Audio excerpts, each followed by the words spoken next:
The estate sale notice arrived on a Tuesday, slipped under the apartment door like an accusation. Grace Chen picked it up with hands that still smelled like the industrial cleaner from her night shift at the hospital. The paper was thick, expensive, the kind that announced important things to important people. She wasn't important. She was 34, divorced, raising her daughter Lily alone in a studio apartment where the radiator clanged all night and the neighbors fought loud enough to make the walls vibrate. Estate of Margaret Louise Chen. The notice read in serif font that suggested dignity Margaret had definitely possessed. Distribution of personal effects to surviving relatives. Grace's finger traced her aunt's name, feeling the embossed letters.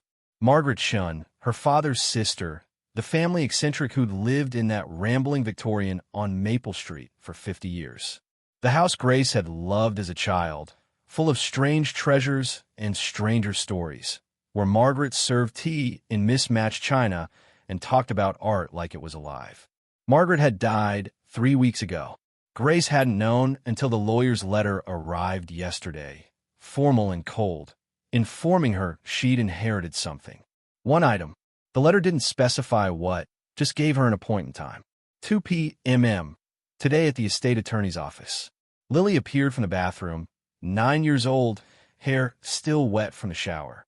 Her school uniform was getting too small again, the hem riding high on legs that seemed to grow while Grace wasn't watching. "Mom, are we going somewhere fancy? You're wearing the good pants." Grace looked down at her only pair of slacks without visible wear patterns. "We have to go see a lawyer about Aunt Margaret. The one with the weird house." Lily's face lit up with the particular excitement children reserve for places that operated outside normal rules. "Can we see inside?" "I don't think so, sweetheart. The house is being sold." Grace felt the loss settle in her chest. Margaret's Victorian, with its turret rooms and stained glass windows, was probably worth a fortune in this neighborhood. Worth enough that Margaret's other relatives, the successful ones, the ones who'd made something of themselves, would fight over it like dignified vultures. The attorney's office occupied the 3rd floor of a building that still had an elevator operator, a man approximately 800 years old who commented on the weather with the enthusiasm of someone who'd given up on conversation decades ago. Grace held Lily's hand, feeling the sticky residue of the granola bar her daughter had eaten in the bus. They couldn't afford the office visit if it cost money. She'd come anyway because the letter said inheritance, and Grace had learned that free things were worth investigating, even when they turned out to be worthless. Harold Pemberton's office smelled like old books and furniture polish. He was 60-something, 3-piece suit, the kind of lawyer who probably charged $400 an hour and knew exactly how many minutes he was giving away for free. Grace and Lily sat in chairs designed for people who own summer homes. "Miss Chen, thank you for coming." Pemberton pulled out a file thick enough to contain a small novel. "Your aunt left very specific instructions regarding her estate distribution." Grace waited, hands folded in her lap, trying to look like someone who belonged in rooms with crown molding. "The house and primary assets go to her brother, your Uncle Robert. The antique collection to her niece Patricia. The jewelry to her nephew Michael. And to you." Pemberton pulled out a photograph showing an ornate vanity, all carved wood and tarnished mirrors. She left her dressing table. The silence in the office was so complete Grace could hear Lily breathing beside her. A dressing table. Margaret had left her a piece of furniture. Not money, not valuables, just an old vanity that probably weighed 300 pounds and couldn't fit in their studio apartment. "That's it." The words escaped before Grace could stop them.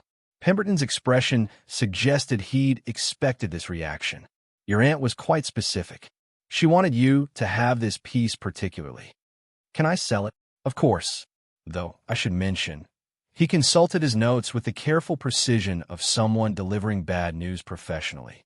"Your uncle and cousins have expressed concern about items leaving the family. They've requested first right of refusal on any sales."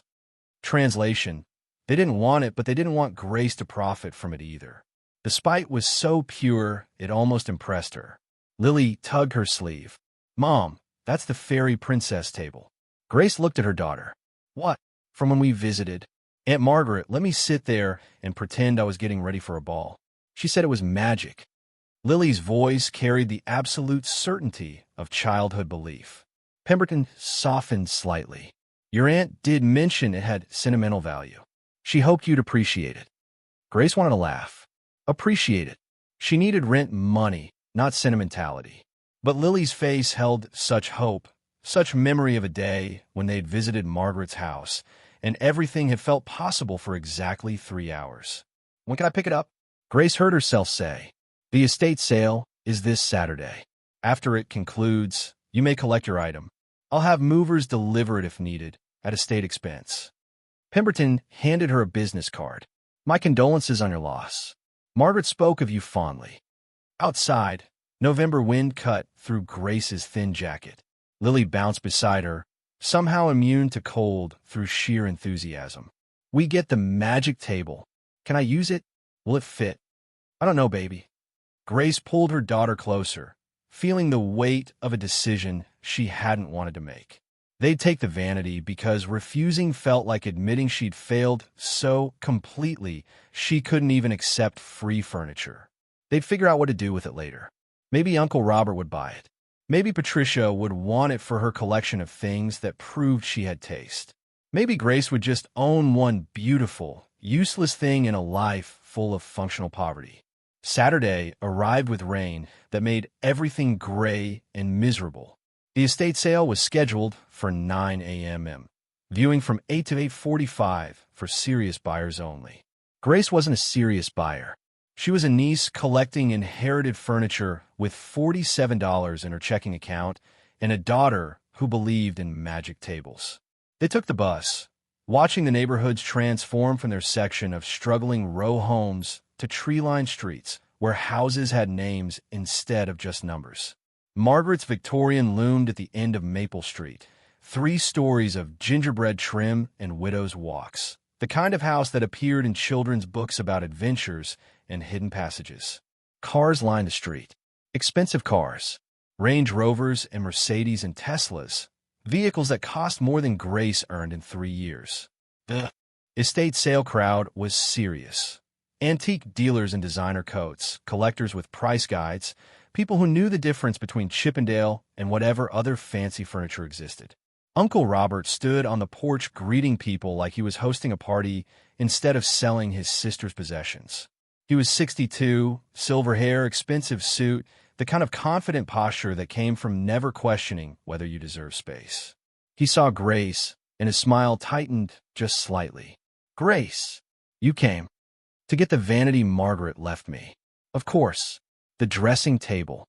He said it like she'd inherited a mildly embarrassing disease. Patricia mentioned it's probably worth $800, maybe $1,000 if you find the right buyer. I'd be happy to take it off your hands for $600. Save you the trouble. Grace's spine straightened. $600. It's a fair offer. The thing weighs a ton, costs money to move, and you don't have space for it anyway. His tone was reasonable, which somehow made it worse. Lily appeared at Grace's elbow, her voice carrying across the porch with 9-year-old clarity. Aunt Margaret said it was magic. You can't sell magic for $600. Several estate sale attendees turned to look. Uncle Robert's face cycled through annoyance to forced patience. Lily, sweetie, your aunt was elderly. Sometimes old people say things that aren't quite accurate. She wasn't confused. Grace's voice came out harder than intended. And the Vanity is mine. Margaret wanted me to have it. She felt sorry for you. Patricia materialized from inside the house. Designer handbag, yoga pants that cost $200, the kind of casual wealth that didn't need to announce itself. We all do. Single mother, working nights, barely scraping by. It's sad. The words landed like slaps, accurate and cruel. Grace felt Lily's hand tighten in hers. But that table is a family heirloom, Patricia continued. It should stay in the family, with someone who can properly care for it. I'll give you $800 right now. It's not for sale. $1,000. Final offer. Grace looked at her cousin, at Uncle Robert, at the estate sale crowd pretending not to listen while absolutely listening. She thought about Margaret, who'd served tea in mismatched china and talked about art like it mattered more than money. Who'd let a little girl play dress-up at her Vanity and called it magic without irony. No, the word hung in the November air, crystallized by cold breath. Patricia's expression suggested Grace had just made a terrible mistake. Uncle Robert sighed, like he was dealing with a difficult child. Fine, take it. But when you're trying to sell it on Facebook Marketplace for half what I offered, don't call crying about poor judgment. The estate's sale opened. People flooded past them into Margaret's house, picking through her life with the efficiency of locusts. Grace led Lily inside, moving against the current, up the stairs to the second floor where Margaret's bedroom occupied the turret. The room was exactly as Grace remembered from childhood visits. Walls papered in faded roses, hardwood floors polished to a soft glow, windows overlooking Maple Street where November trees stood naked and honest. And there, against the far wall, Margaret's vanity. It was more elaborate than the photo suggested. Dark wood carved with flowers and vines that twisted up the legs and across the frame. 3 mirrors, 1 large central piece, 2 smaller wings that folded in, all silvered with age until reflections looked like memories instead of reality. The top was marble, white veined with gray, nicked and stained from decades of use. Drawers lined the front, crystal knobs catching light. Lily ran to it, touching the carved flowers with reverent fingers. It's exactly like I remembered. Grace approached slowly, feeling something she couldn't name. The vanity was beautiful in a way that hurt, the kind of craftsmanship that didn't exist anymore because people stopped believing time and skill were worth spending on furniture. Someone had built this to last generations. Someone had carved each flower like it mattered. She sat on a matching stool, springs protesting under her weight. The mirror showed her face, tired and too thin, dark circles under eyes that hadn't seen 8 hours of sleep in a decade. Behind her, Lily's reflection glowed with the particular magic of childhood, where beautiful things were simply beautiful without needing to be practical. Why did Aunt Margaret leave you the table, Mom? Lily's question was genuine curiosity, not judgment. Grace ran her hand across the marble top, feeling decades of use worn into the stone. I don't know, sweetheart. Maybe she thought I needed something pretty. Her daughter's reflection met her eyes in the tarnished mirror. Maybe she thought you deserved something magic. The estate sale sounds filtered up from below. The vultures were picking Margaret's bones, turning a lifetime of collected beautiful things into cash that would be divided among people who didn't need it. Grace should leave, should let the movers take the vanity to their apartment where it would overwhelm the space and prove Patricia right about poor judgment. But something in the room held her. Some quality of light or air or the ghost of Margaret's perfume that still lingered in the walls. She opened the top drawer. Inside, silk scarves folded with care, jewelry boxes she'd been explicitly told didn't belong to her, and underneath everything, a leather journal. Grace pulled it out carefully. The cover was soft with age and handling, pages yellowed at the edges. She opened it, and Margaret's handwriting flowed across paper in fountain pen ink that had faded to brown. January 15th, 1973. Today I bought the vanity from an estate sale in Philadelphia.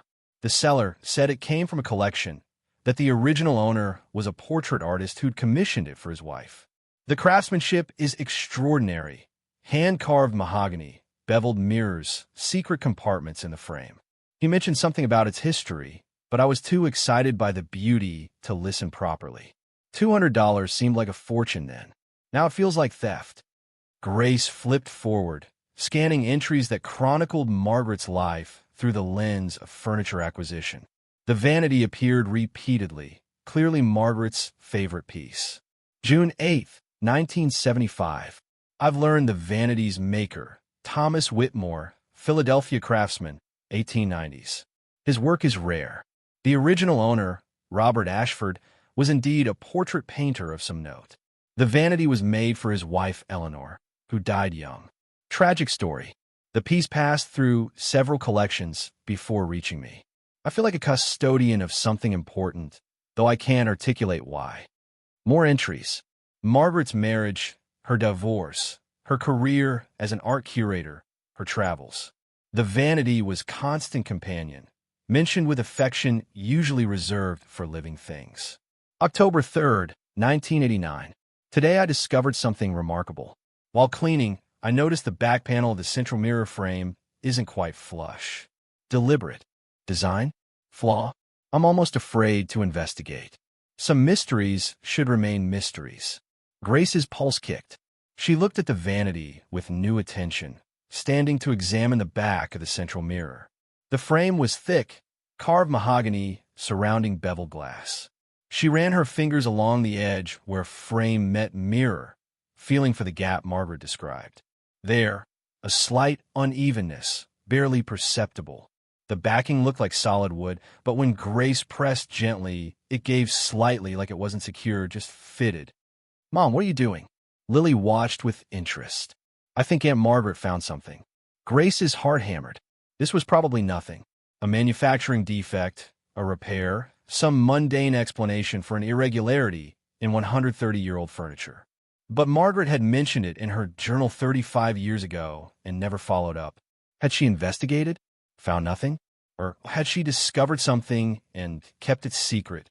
Grace looked around the room, searching for tools. Margaret's closet yielded a sewing kit with a thin metal letter opener. Grace returned to the vanity, inserting the letter opener into the gap between backing and frame, applying gentle pressure. The backing shifted. Not much, just enough to confirm it wasn't permanently attached. Grace worked the letter opener along the edge, feeling decades of settled wood beginning to separate. The backing was actually a panel, fitted so precisely into the frame that it appeared permanent until you knew what to look for. "Lily, help me pull this." Her daughter positioned herself on the opposite side. They pulled together, and the backing panel slid out with a sound like exhaled breath. Behind it, where solid wood should have been, was a hollow space approximately 4 inches deep, the width and height of the mirror frame. And inside that space, folded carefully, aged paper. Grace's hands shook as she reached in. The paper was thick, protective tissue wrapped around something. She pulled it out carefully, aware she was probably destroying evidence or value or something important through improper handling. But the paper practically disintegrated at her touch, revealing what lay beneath. A painting, small, maybe 12 by 16 inches, oil on canvas, unframed. The subject was a young woman in 1890s dress, dark hair arranged in the style of the period, sitting at a vanity that Grace recognized immediately. This vanity. The artist had captured her in profile, studying her reflection, the mirror showing her face while the painting showed her back, a double portrait inside and outside simultaneously. The technique was extraordinary. Even to Grace's untrained eye, the brushwork sang with skill. Light fell across the woman's face with photographic precision. The fabric of her dress had weight and texture. The vanity's carved flowers seemed to move in implied breeze. In the corner, small but clear, a signature, R. Ashford, 1894. Robert Ashford. The portrait painter Margaret had researched. This was his work, hidden in the vanity he'd commissioned for his wife, Eleanor. Lily's voice came out hushed. "Mom, is that expensive?" "I don't know, baby." Grace's brain scrambled through art history she'd absorbed through osmosis from Margaret's house visits. Robert Ashford, Philadelphia painter. 1890s. She vaguely remembered the name, but couldn't place significance. She carefully set the painting on the marble top and reached back into the hollow space, feeling around. Her fingers found more paper, more protective wrapping, more paintings. One by one, she pulled them out. 5 total, each approximately the same size, each portraying Eleanor Ashford in different settings. Eleanor reading, Eleanor at her window, Eleanor gardening, Eleanor sleeping, and the first one, Eleanor at her vanity. All signed R. Ashford, dated between 1893 and 1895. The final painting made Grace's breath catch. Eleanor on her deathbed, looking directly at the viewer with eyes that held knowing sadness. The technical skill was breathtaking, but it was the emotion that hit like a physical force. Robert Ashford had painted his wife dying, had documented her leaving him through the only language he knew. The signature on that one was different. "For my Eleanor, who made beauty eternal. R. Ashford, 1896. Grace sat hard on the floor, paintings arranged in front of her, feeling the weight of discovery settle on his shoulders, already carrying too much. These were hidden for a reason. Robert Ashford had concealed them in the vanity, in the piece of furniture most associated with his wife, creating a secret memorial that had survived 130 years. Are we rich now? Lily's question was practical, the kind of immediate calculation 9-year-olds made when presented with potential treasure. I don't know. These might be worth something, or they might be worthless. But even as Grace said it, she knew it wasn't true. The paintings hummed with quality that even her untrained eye recognized. Someone with Ashford's skill didn't produce garbage that time forgot. Footsteps on the stairs interrupted her spiraling thoughts. Patricia's voice called up, sharp with irritation. "Grace, the movers are here for your table. They need to know where it's going." Panic flooded Grace's system.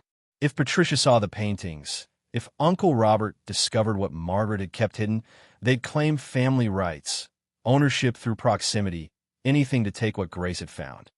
Just a minute. Grace scrambled, gathering the paintings with desperate care. The tissue paper was destroyed, but she wrapped them in one of Margaret's silk scarves, then another, creating layers of protection. Lily watched with wide eyes, understanding through childhood instinct that this needed hiding. "Where do we put them?" Her daughter's whisper carried urgency. Grace looked around frantically. The drawers wouldn't work, too obvious. Under the bed was too exposed. She needed somewhere the movers wouldn't disturb, somewhere that looked like it belonged. Her eyes fell on Lily's backpack, discarded on Margaret's bed. School backpack, cheap fabric, nothing special. Grace grabbed it, unzipping the main compartment.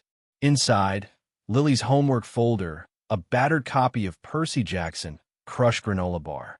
She shoved the wrapped paintings inside, arranging them flat against the folder, then covered everything with Lily's jacket. The backpack looked slightly fuller, but not suspiciously so. Patricia appeared in the doorway, just as Grace zipped it closed. "What are you doing?" "Just packing up Lily's things." Grace stood, forcing casual body language over internal screaming. "Sorry, we were looking at Aunt Margaret's jewelry." Remembering, Patricia's expression cycled through suspicion to dismissal. "The jewelry is mine. Don't get any ideas."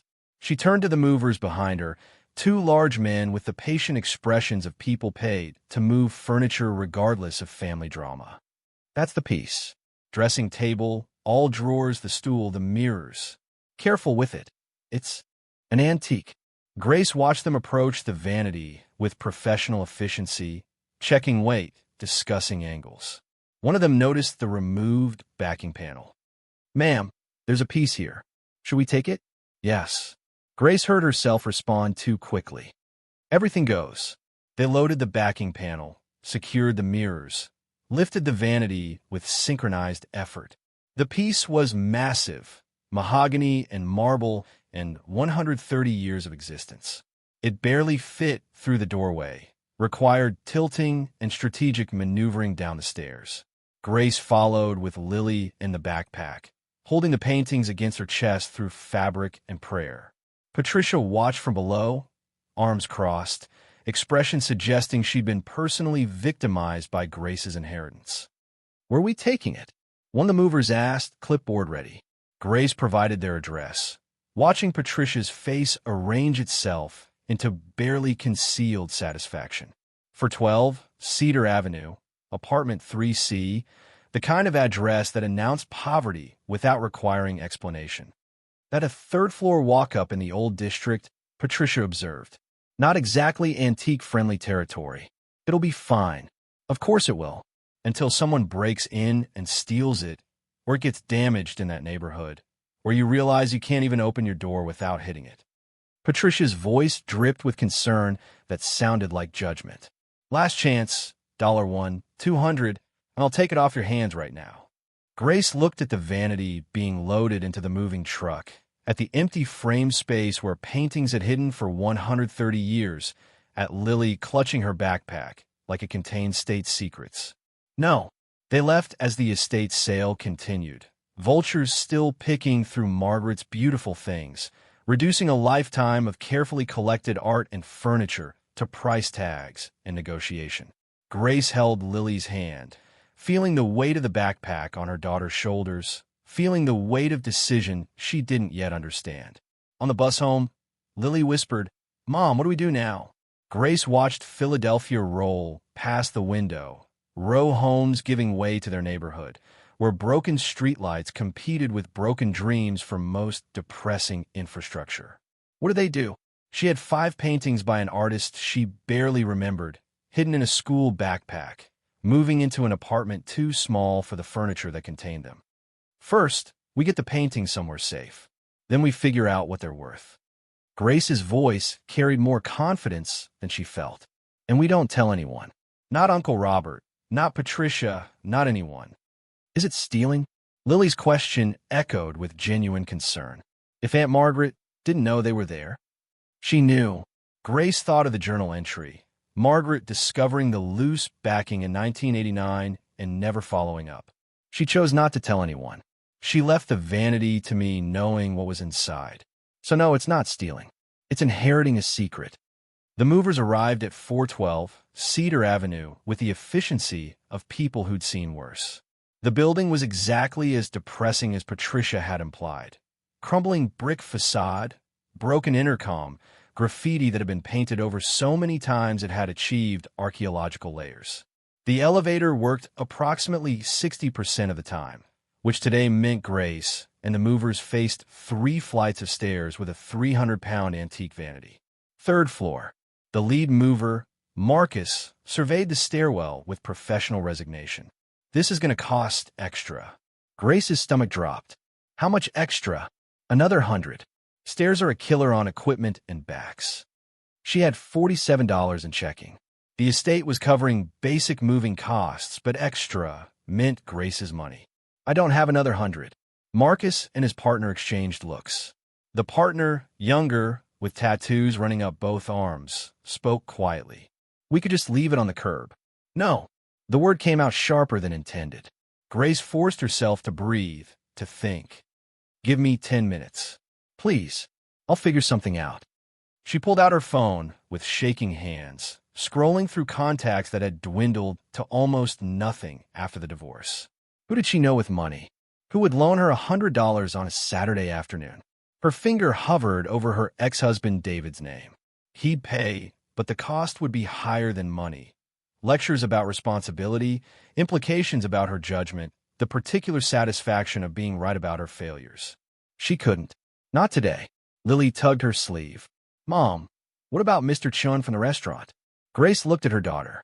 Mr. Chen owned the Chinese restaurant on their block, where Grace occasionally picked up extra shifts waitressing when the hospital had slow weeks. He was kind, in his 70s, the type who gave Lily free egg rolls and never commented on how often Grace came in during the last week before payday. Baby, I can't ask Mr. Chen for money. You could ask for a shift. Lily's logic was irrefutable. Work now. Pay the movers later? Marcus checked his watch. Look, I got another job at 4. We need to decide. Grace called Mr. Chen, heart hammering. He answered on the 3rd ring, his voice carrying the background noise of lunch rush. Chen's garden. Mr. Chen, it's Grace. I know this is last minute, but do you need waitressing help today? I could work a double shift, tonight and tomorrow, whatever you need. Silence. Then, you okay, Grace? I need $100. For movers. I can work it off, I promise. More silence. Grace could hear him thinking, calculating risk versus kindness. Finally, the movers there now? Yes. Put one on the phone. She handed her phone to Marcus, watching his expression shift from impatience to surprise to something approaching respect. He listened, nodded, handed the phone back. Mr. Chen says he'll Venmo me directly. You work it off with him. Relief hit so hard Grace's knees weakened. Thank you. Thank you so much. Don't thank me. Thank the old man who trusts you. Marcus gestured to his partner. Let's move this beast. The Vanity's journey to the 3rd floor was Homeric in scope. It didn't fit the first landing's turn, requiring disassembly of the mirrors. The stairwell was too narrow, necessitating tilting at angles that made Grace's heart stop. Neighbors emerged from apartments to watch, offering commentary ranging from helpful to actively detrimental. Mrs. Kowalski from 2B appeared with her walker and strong opinions. That won't fit through your door. I've lived here 40 years. Nothing that big fits through that door. We'll make it fit, Grace said with more confidence than physics supported. It took 90 minutes, 3 breaks, and what Marcus called creative geometry. The Vanity entered Grace's apartment sideways, tilted forward, with Lily directing traffic from inside and Grace pulling from the doorway. When it finally cleared the frame, everyone involved looked like they'd survived combat. The apartment was 450 square feet.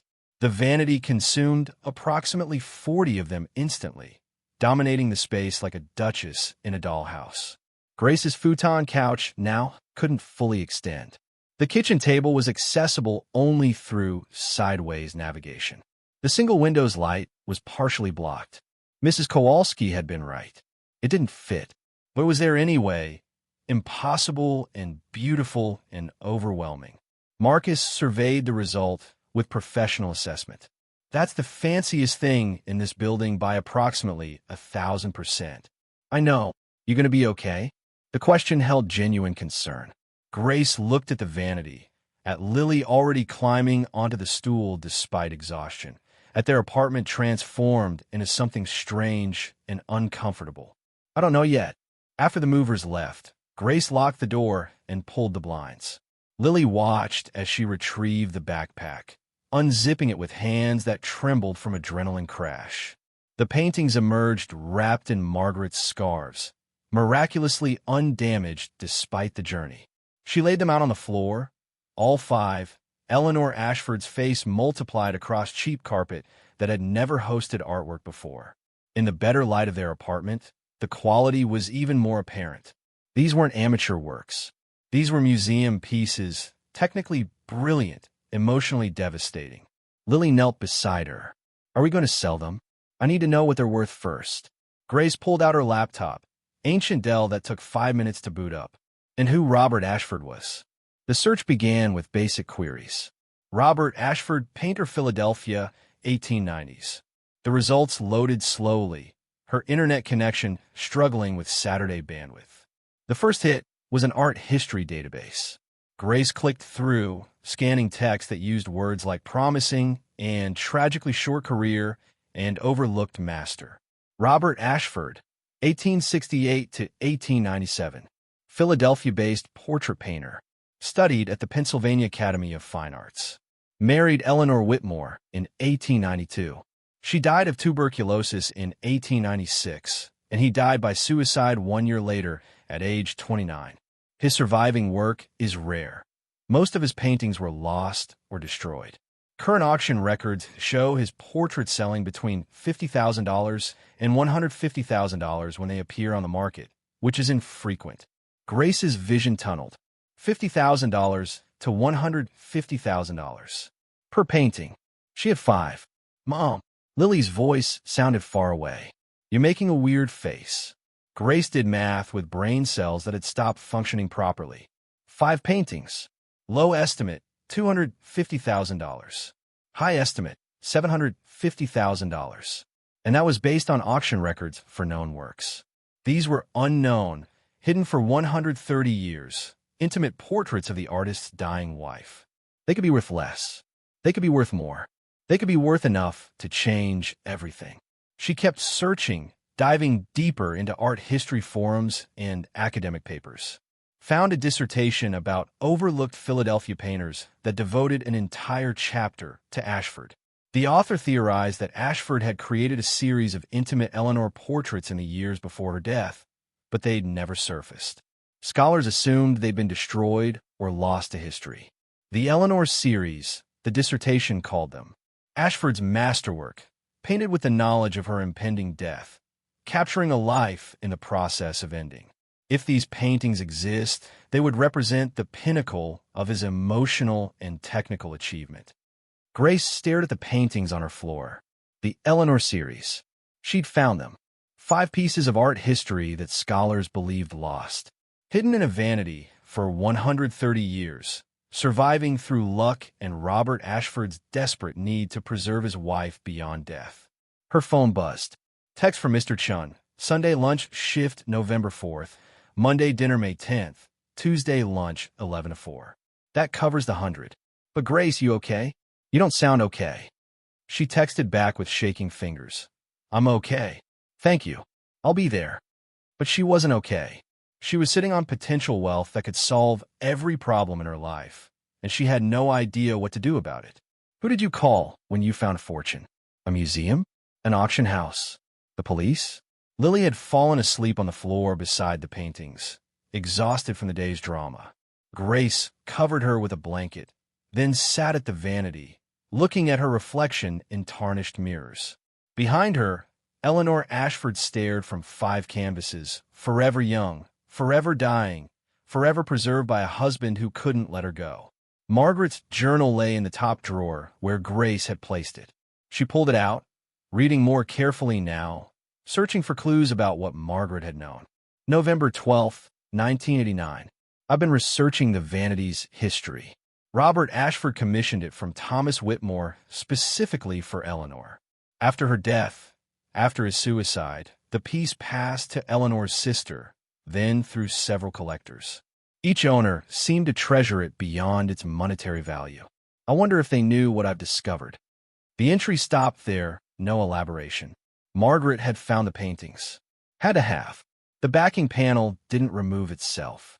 But she'd never mentioned them again in the journal, never authenticated them, never sold them. Why? Grace flipped forward, hunting for answers. Found them 3 months later. February 6th, 1990. I've made a decision about the paintings. They're too intimate for public consumption, too private for museum display.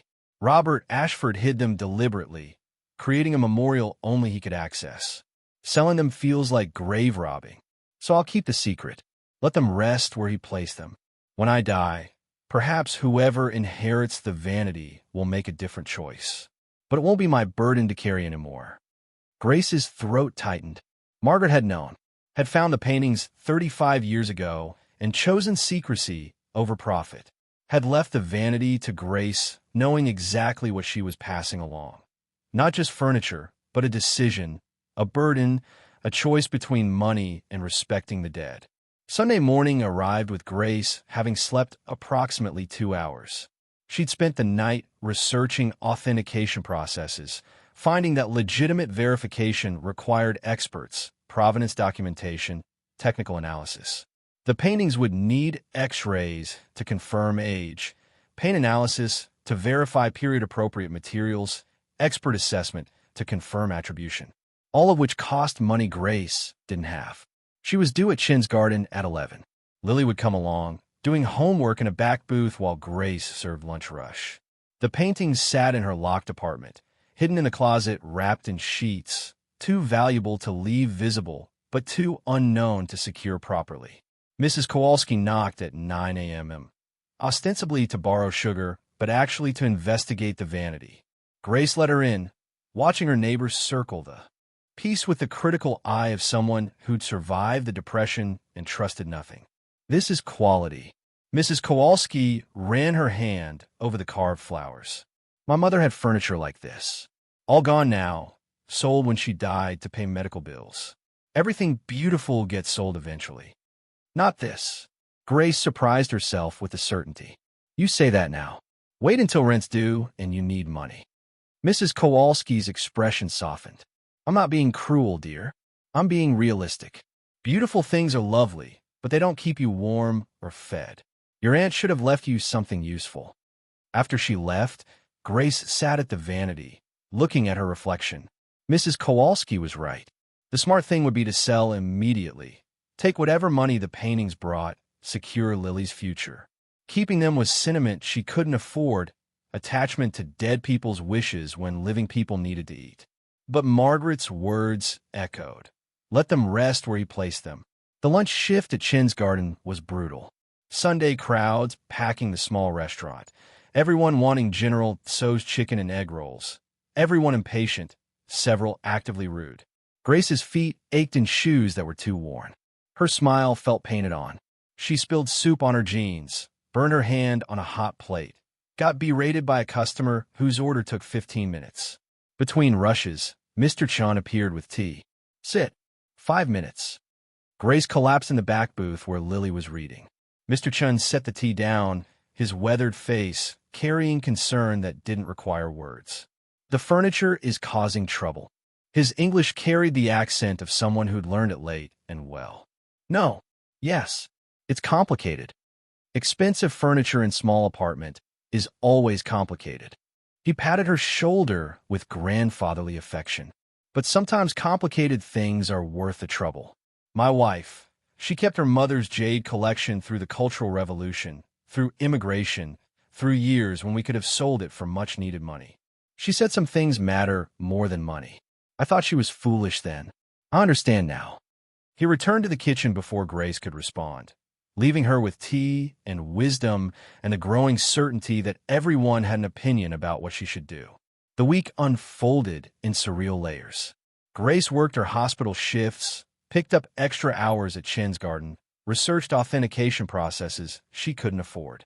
The paintings stayed hidden in her closet.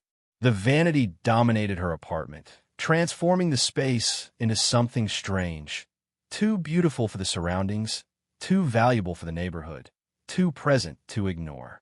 Lily adjusted by making it her personal project. She polished the marble top until it gleamed, organized the drawers with school supplies and art materials, declared it her homework station.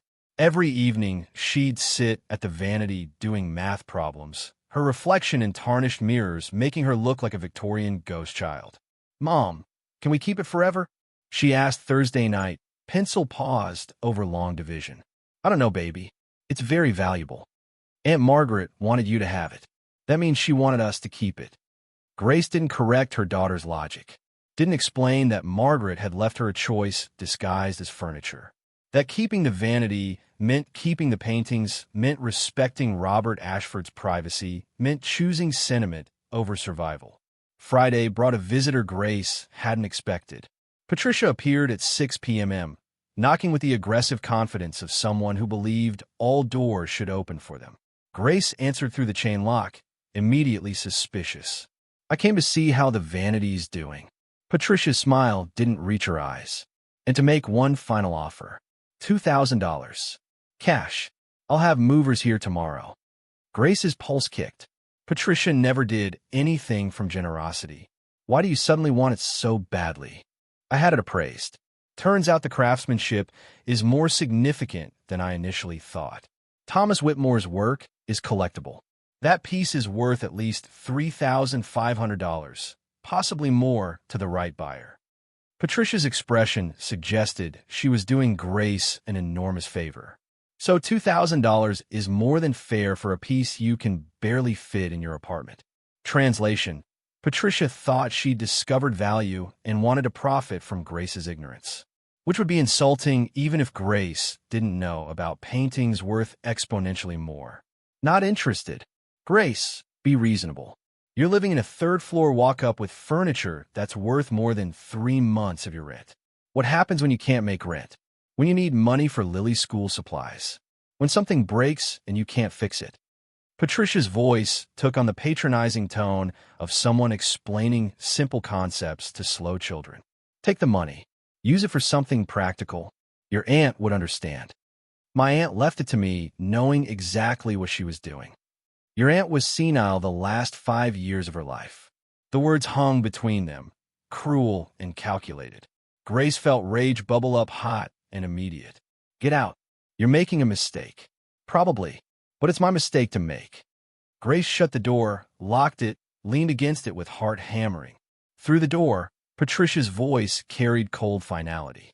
"When you're desperate and trying to sell it on Craigslist, don't call me. This was your last chance." Grace waited until footsteps retreated down the stairs before allowing herself to shake. Lily appeared from her bedroom, face worried. "Is she gone?" "Yeah, baby. She's gone." "Good." I didn't like her voice. It sounded mean even when she was using nice words. Kids heard things adults try to hide. Grace pulled her daughter close, breathing in the scent of her shampoo, feeling the weight of decisions pressing down. She needed help. Real help. Someone who understood art and authentication and how to navigate this impossible situation without Uncle Robert and Patricia discovering the paintings. Saturday morning, Grace made a decision that felt simultaneously terrifying and inevitable.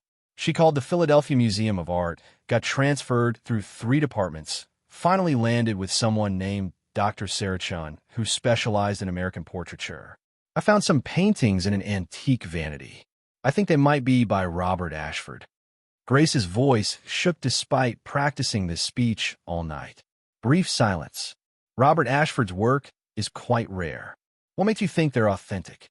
They're signed, dated 1893 to 1896. Their portraits of a woman, I think, is Eleanor Ashford. They were hidden in a secret compartment in a vanity that was made for her. The silence stretched longer. Ms. Chen, are you aware that several Ashford forgeries have surfaced in recent years? People find his signature relatively easy to replicate, and the market for his work has increased. Demand. Grace's heart sank. Of course there were forgeries. Of course this would be complicated. I understand, but I'd still like someone to look at them. I'd be happy to.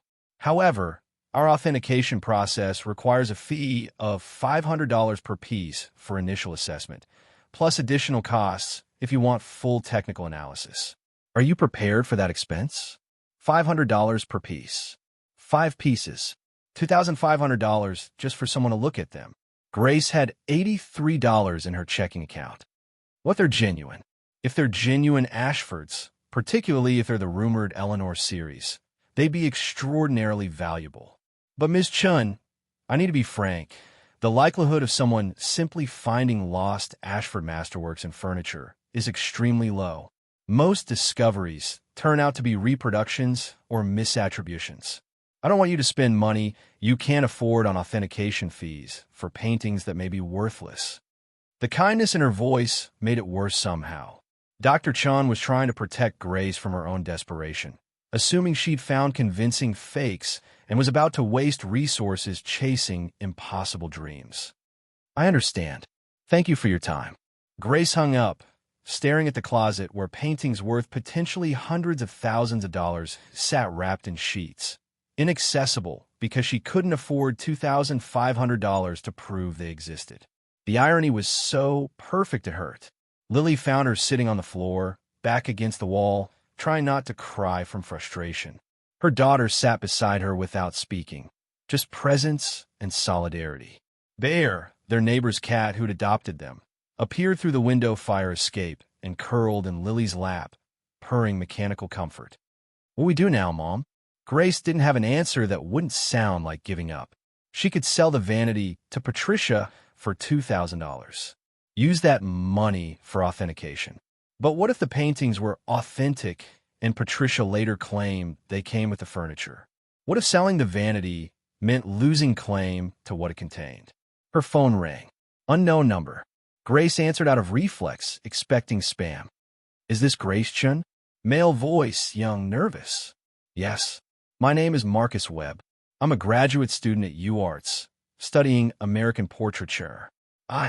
This is going to sound strange, but I've been researching Robert Ashford for my dissertation. I focus on lost works, pieces that were documented but never found. And I heard through a collector friend that someone in Philadelphia might have discovered paintings hidden in furniture. Grace's breath stopped. How did you hear that? The antique dealer circuit is small. People talk. Someone mentioned an estate sale, a vanity with Thomas Whitmore provenance, rumors about hidden compartments. He rushed on before she could respond. Look, I know this sounds insane, and you have no reason to trust me.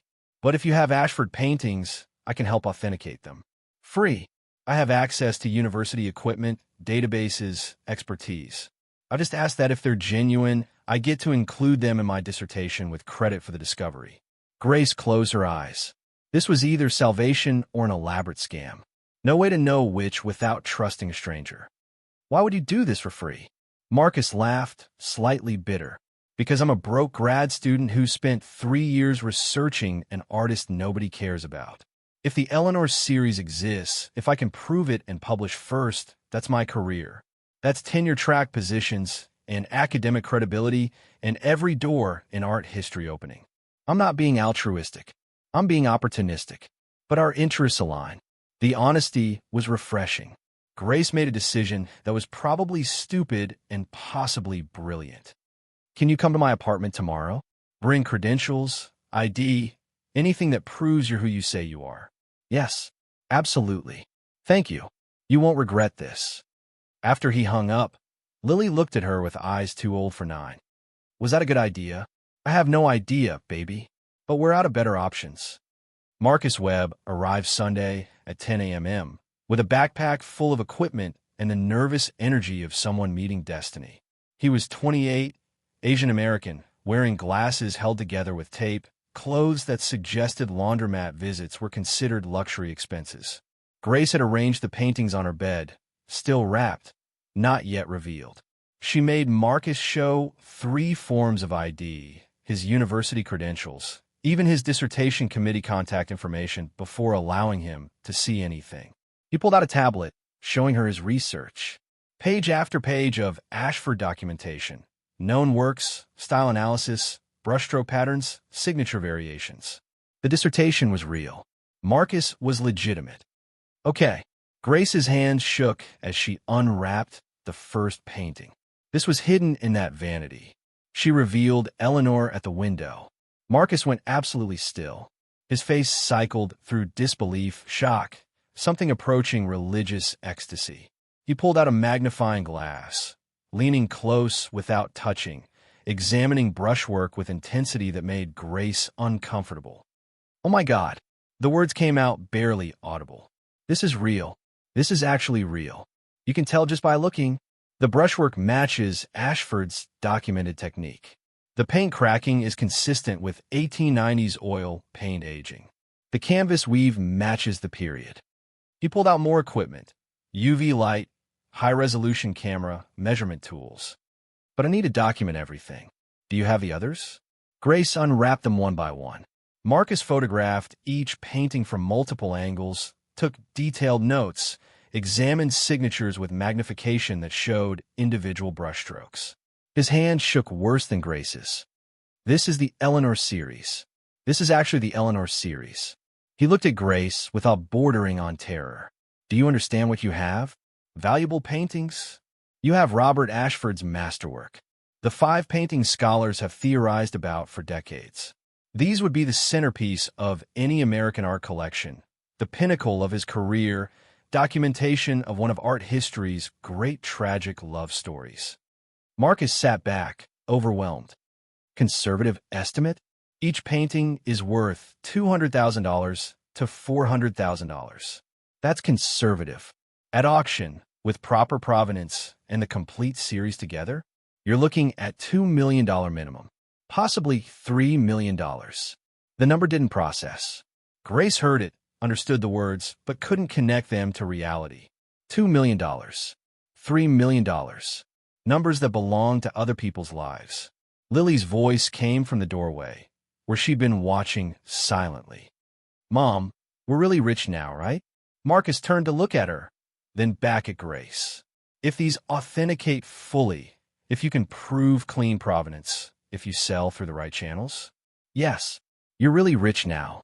The silence in Grace's tiny apartment felt like pressure, like the air, before lightning strikes. Marcus sat cross-legged on her floor, surrounded by equipment, photographing Eleanor Ashford's face from angles that revealed brushstroke patterns invisible to untrained eyes. Grace stood frozen by the window, trying to process numbers that refused to become real. $2 million. $3 million. The words existed in her vocabulary, but not in her life, not in the reality of a woman who budgeted whether she could afford name-brand cereal. Lily broke the spell by asking the question Grace's brain couldn't form. What happens now? Marcus looked up from his documentation, pushing taped glasses higher on his nose. His expression carried the manic energy of someone standing at the intersection of career-making discovery and potential disaster. Now we authenticate properly. UV fluorescence to verify paint age, X-ray to confirm no underlying work, pigment analysis to verify period-appropriate materials. I could do most of it at the university lab, but we need provenance documentation, proof of ownership chain from Robert Ashford to you. I have Margaret's journal. She documented the Vanity's history. Grace retrieved it from the drawer, hands steadier than she felt. And the estate attorney has records of the original sale. That's a start. Marcus photographed journal pages with a reverence usually reserved for religious texts. But we need to trace the Vanity from 1896 when Ashford died through every owner, establishing that it remained intact and undiscovered. Any gap in provenance raises questions about authenticity or rightful ownership. Grace's stomach tightened. Ownership. She'd found the paintings, but did that make them hers? Robert Ashford had hidden them deliberately. Eleanor's family had inherited the Vanity. It passed through collectors, eventually reaching Margaret, who'd left it to Grace. But the paintings themselves, were they property included with furniture, or were they separate assets that belonged to Ashford's estate? Who legally owns them?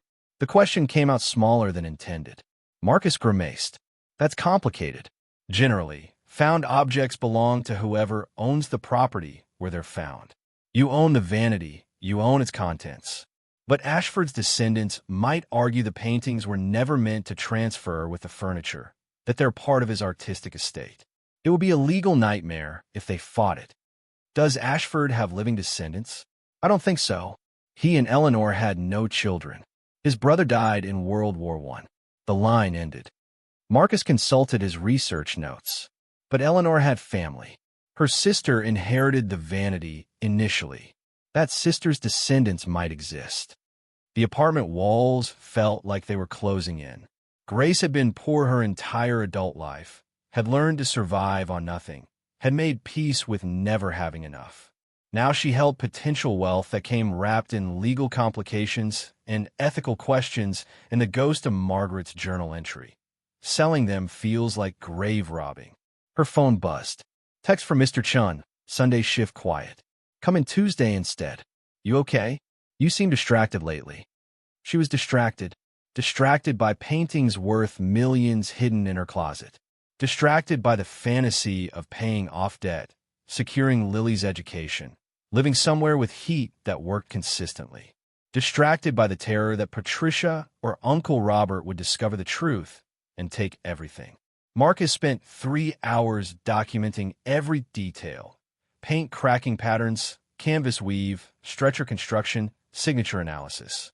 He created digital files that would support authentication, built a preliminary provenance report, outlined next steps with the efficiency of someone who'd planned this research for years and suddenly found it manifesting in a third-floor walk-up.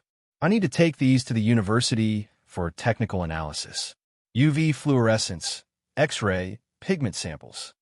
He looked at Grace with understanding that she couldn't possibly afford to lose these paintings. I know that sounds terrifying, but they need climate-controlled transport, secure storage, proper handling. My advisor has vault access. They'd be safer than here.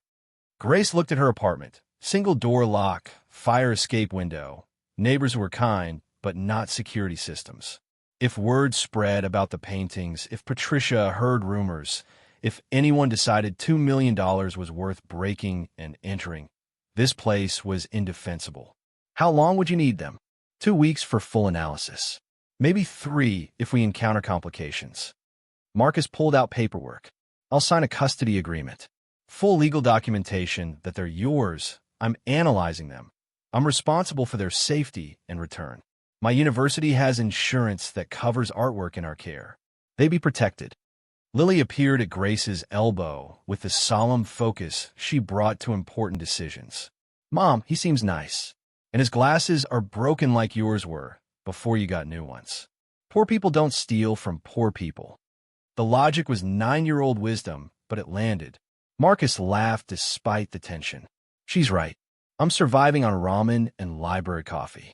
I'm not a criminal, just a desperate academic who might actually finish his dissertation if this works out. Grace made a decision that felt like jumping off a cliff while hoping someone had built a safety net. Okay, but I photograph everything first. Every angle, every signature, every detail. And I keep one painting here as security. Which one? She looked at the 5 portraits spread across her bed. Eleanor at the Vanity felt most appropriate, the painting that depicted this exact piece of furniture, creating a loop of art and object. This one stays. You take the other 4. They spent another hour creating documentation. Marcus photographed Grace holding each painting with that day's newspaper showing the date. Grace photographed Marcus's university ID, his advisor's contact information, the custody agreement he signed in triplicate. They created a paper trail that would prove ownership if anything went wrong. As Marcus carefully wrapped 4 paintings in archival tissue and protective boxes he'd brought, Lily watched with the gravity of someone witnessing history. "Mr. Marcus, when you prove they're real, does Mom get to keep all the money?" He paused, choosing words carefully. "If they're authentic and provenance is clear, yes. The paintings belong to whoever owns the vanity that contained them. But Grace, you should know, once we announce this discovery, once it hits Art World News, you'll have pressure from every direction. Auction houses, private collectors, museums, Ashford descendants if we find any. Your own family if they think they have claims."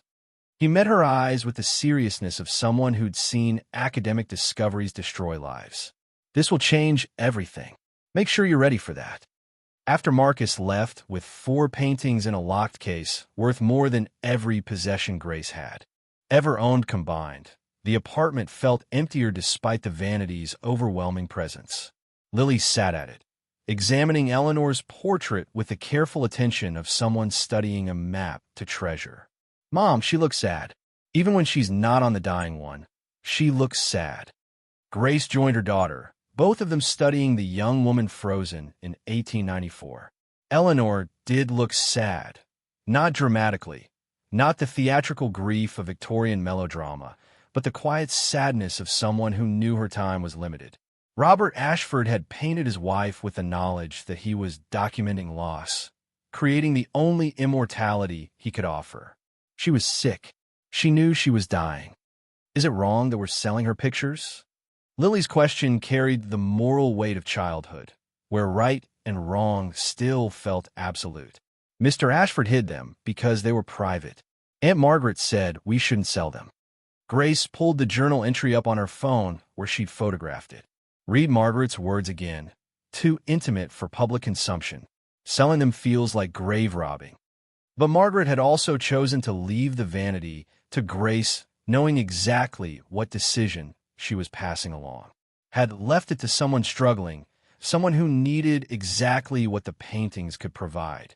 That wasn't accident. That was intention. "Aunt Margaret gave me a choice," Grace said slowly, working through logic as she spoke. She could have destroyed the paintings, or donated the vanity to a museum, or told Uncle Robert about them. She didn't. She left them to me, knowing I'd have to decide what to do. And baby, I think she knew I'd need the money. So, it's okay to sell them. I think it's okay to let Robert Ashford's work be seen. He was an artist. Artists make art for people to experience. Hiding these paintings meant his best work stayed secret for 130 years. Maybe it's time for them to exist in the world. Lily considered this with the focus she brought to complex math problems. But you keep one, the vanity one, so it stays a little bit secret? Yeah, we keep the vanity one. The thought had formed while Marcus was documenting, crystallized into certainty she couldn't explain rationally. The painting of Eleanor at this exact vanity felt like it belonged here, with this furniture completing a circle Robert Ashford had drawn. Selling it would break something essential. Grace sent an email to the estate attorney that evening, carefully worded, asking about her rights regarding items found within inherited furniture. The response came back within an hour. Evidently, estate lawyers worked Sundays when billable hours were involved. Contents found within inherited items generally belong to the inheritor, provided the original owner had no knowledge of said contents or made no specific bequest. However, I recommend documentation and possibly a quiet claim action to ensure no disputes arise from other heirs. May I ask what you found? Grace didn't answer that question directly, just thanked him for the information and filed it mentally under legal protection needed eventually. Tuesday brought Marcus's first update via email with subject line that made Grace's heart stop. Preliminary results, call me. She called from Chen's garden backroom during her break, hands shaking enough that she nearly dropped the phone twice. Marcus answered breathless with excitement barely contained by academic professionalism. The UV fluorescence is consistent with aged oil paint from the 1890s. No modern materials detected.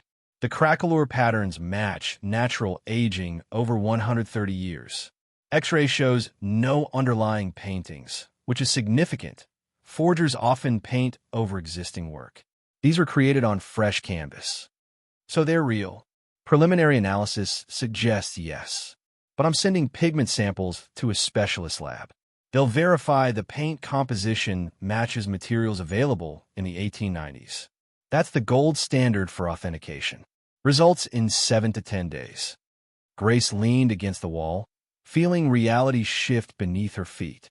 And if those tests confirm it, then we have authenticated Robert Ashford paintings from the Eleanor series. Then we contact auction houses. Then your life changes permanently. He paused. Grace, I need to ask, have you told anyone else about this? Family, friends? No, just you. Keep it that way. Once news breaks about a major Ashford discovery, you'll have people claiming connection, making demands, questioning ownership. The art world is vicious when money gets involved. Protect yourself by staying quiet until we have full authentication and legal documentation. After hanging up, Grace returned to the dining room, where Lily sat in a corner booth pretending to do homework while actually drawing elaborate pictures of the Vanity with wings. Mr. Chen appeared with tea and the gentle concern of someone who'd survived harder times than Grace's current crisis. You look like someone carrying heavy thoughts. Just work stress. The lie tasted like ash, but Grace couldn't explain the truth without sounding insane. She'd found paintings worth millions, was hiding them from family, waiting for authentication that might change everything or destroy hope entirely. Mr. Chen patted her shoulder with calloused hands that had washed approximately 10 million dishes. My father used to say, good fortune tests character more than hardship. Hardship shows you who you are. Good fortune shows you who you become. The words settled into Grace's chest like prophecy. The week crawled past with geological slowness. Grace worked her shifts, researched auction houses, read everything available about Robert Ashford and the Eleanor series. She learned that art historians had theorized about these paintings for decades, written papers about what they might contain, how they'd reflect Ashford's emotional state, what they'd reveal about his technical evolution.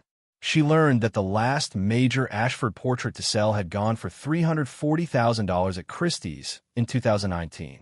That was a commission work, formal, technically brilliant, but emotionally distant. The Eleanor paintings were intimate, raw, painted with the knowledge of impending loss. They'd command premium prices not just for rarity, but for the story they told. One of art history's great tragic romances, documented by the artist himself in the final years before suicide. Friday evening, Patricia showed up unannounced. Again, this time with Uncle Robert, both of them wearing expressions that suggested coordinated strategy. Grace answered through the chain lock, immediately suspicious. What do you want? Uncle Robert spoke with the measured reasonableness he probably used in business negotiations. We've been thinking about the Vanity situation, about Margaret's intentions, and we believe she would have wanted the piece to stay in the family, properly cared for, not crammed into an apartment where it's clearly overwhelming your space. Margaret left it to me specifically. She was elderly, possibly not thinking clearly about practical implications. Patricia's voice carried false sympathy. Grace, we're offering $5,000. That's significantly more than market value. You could move to a bigger apartment, get Lily into a better school district, stop working night shifts that are clearly exhausting you. The number would have been tempting a month ago. Now, knowing what the paintings were worth, it was almost insulting. But Grace couldn't reveal why she was refusing without exposing the discovery. The Vanity isn't for sale. Please stop asking. $7,500. Final offer. Uncle Robert's jaw tightened. After that, We'll pursue legal options regarding Margaret's estate distribution. Her mental competency in the final years could be questioned. The threat was clear. Fight us, and we'll make your life miserable. Grace felt rage bubble hot and immediate, but forced her voice steady. Margaret's lawyer confirmed she was mentally competent when she made her will. You have no legal standing. Now leave before I call the police for harassment. She closed the door, locked it, leaned against it with heart hammering. Through the wood, she heard Patricia's voice, low and angry. She's hiding something. Nobody fights this hard over furniture worth less than $10,000. Agreed. I'm calling an investigator. Find out what's really going on. Their footsteps retreated. Grace slid down the door, sitting hard on the floor. They knew. Didn't know specifics, but knew something valuable was involved. Time was running out before Patricia and Robert discovered the truth and found legal leverage to claim the paintings. Marcus called that night at 11:47 p.m., voice trembling with an emotion Grace couldn't decode. The pigment analysis came back. Grace's bedroom was dark, Lily asleep beside her, the Vanity's silhouette visible against the window. And paint composition matches exactly what Ashford would have used in the 1890s. Lead white, natural ultramarine, vermilion, all period-appropriate pigments. The binding medium is linseed oil with aging characteristics consistent with 130 years. The canvas is Belgian linen from a mill that operated 1870 to 1920. Grace, his voice broke slightly. They're real. They're authenticated Robert Ashford paintings from the Eleanor series. You have a most significant Ashford discovery in art history. The room spun. Grace closed her eyes, but that made it worse. What now? Now we document provenance, prepare condition reports, contact auction houses. Sotheby's and Christie's will fight over this. We're looking at a major auction, significant publicity, international attention. He paused. Are you ready for that? No, she wasn't ready. She'd never be ready for the life-altering chaos about to descend. But ready or not, it was happening. Tell me what to do next. They spent an hour on the phone, Marcus outlining process with the systematic precision of someone who'd researched this scenario academically and was now living it practically. Grace would need a lawyer, not an estate attorney, but a specialist in art law who understood authentication disputes and ownership rights. She'd need insurance immediately, coverage for paintings now confirmed worth millions. She'd need to decide between private sale and public auction, each with advantages and complications. Auction means maximum publicity and competitive bidding. Could drive prices higher. But it also means your name becomes public, your story becomes news, every detail of your life gets examined. Marcus spoke carefully. Private sale is quieter. Approach collectors or museums directly. Negotiate terms, maintain privacy. But you might get less money. Grace thought about Patricia hiring investigators, Uncle Robert questioning Margaret's competency, the inevitable discovery that would happen regardless of what she chose. How much less money in a private sale? Maybe 20 to 30% less than peak auction prices. But faster, cleaner, fewer complications. 20 to 30% of $2 million was still more money than Grace would earn in 20 years of night shifts. Still enough to change everything. I want private sale. I want this done quickly before my family finds out. I know someone, Dr. Helen Grantham, curator at the Barnes Foundation. She's been studying Ashford for decades, tried to acquire works for their collection. If anyone would buy the series intact, it's her. Grace authorized Marcus to make contact. Hung up and lay in darkness, listening to Lily breathe, feeling the weight of decision settle like stones on her chest. By morning, the curator would know.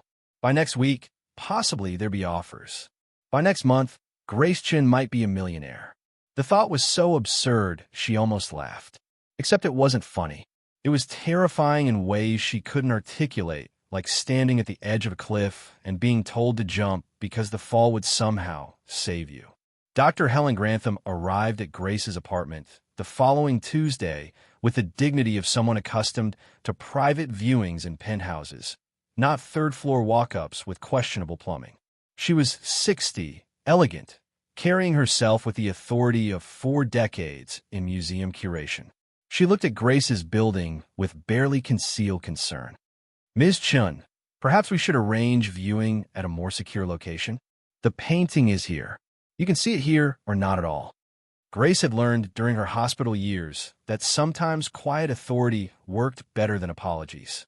Dr. Grantham's expression shifted to respect. "Of course.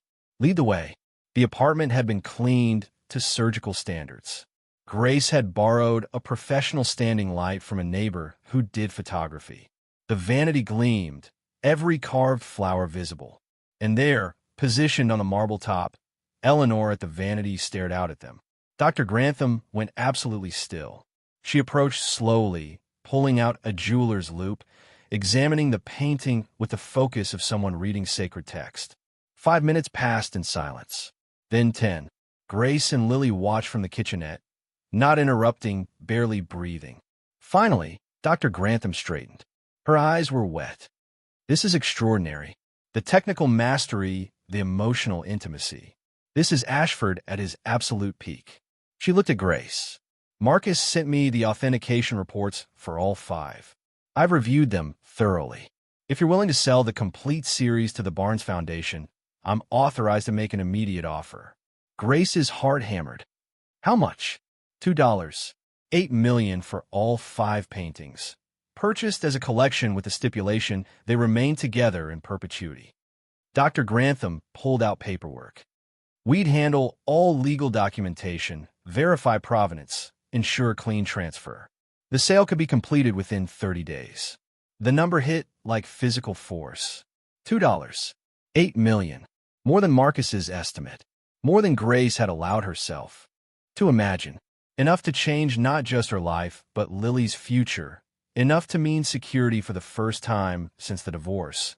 Enough to mean choosing jobs for fulfillment instead of survival. I need time to think. Of course. Though I should mention, if word spreads about this discovery, you'll have competing offers. Auction houses will promise higher prices, but with uncertainty and delay. Private collectors will negotiate aggressively. The Barnes Foundation offers immediate certainty in knowing the paintings will be preserved together, studied by scholars, seen by the public. Robert Ashford created these as a series. They should remain a series. Dr. Grantham handed Grace a folder. Formal offer letter, terms, payment schedule. Take 48 hours. But Ms. Chen, I hope you'll consider that these paintings tell a story bigger than their monetary value. They deserve to be seen. After she left, Grace and Lily sat at the vanity, looking at Eleanor's portrait. Lily's voice came out small. "Are you going to sell them all?" "I don't know yet, baby. I thought you wanted to keep the vanity one." Grace had thought that too. Planned to keep it, actually, as connection to Margaret and Robert Ashford and the vanity itself. But $2. $8 million bought with 5 paintings versus $2. $24 million with 4. That $560,000 difference represented Lily's entire college education. Represented Grace never worrying about rent again.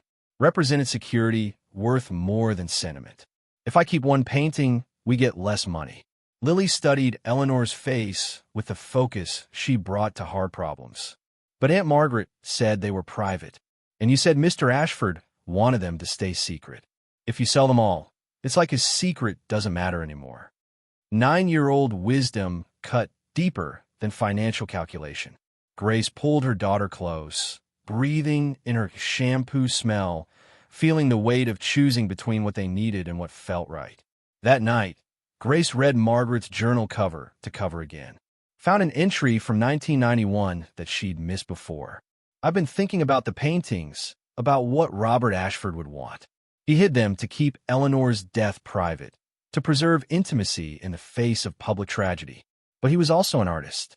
Artists create to be seen, to communicate, to touch others through their work.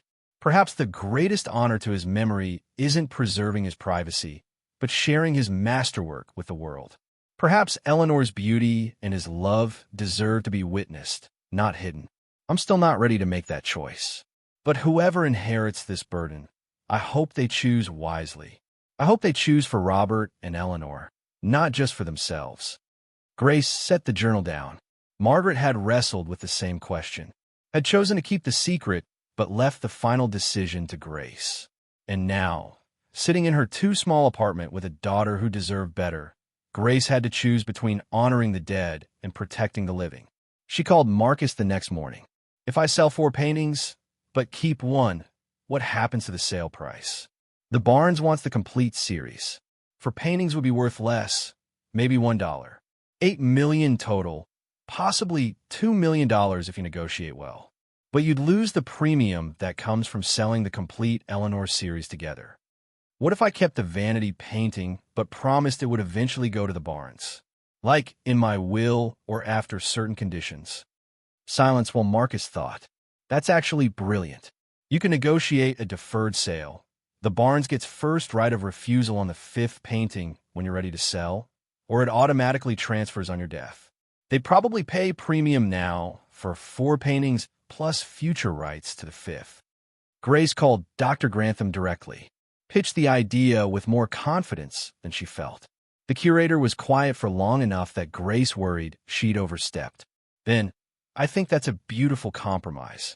You maintain connection to the piece most intimately tied to the physical object, and we get assurance the series will eventually reunite.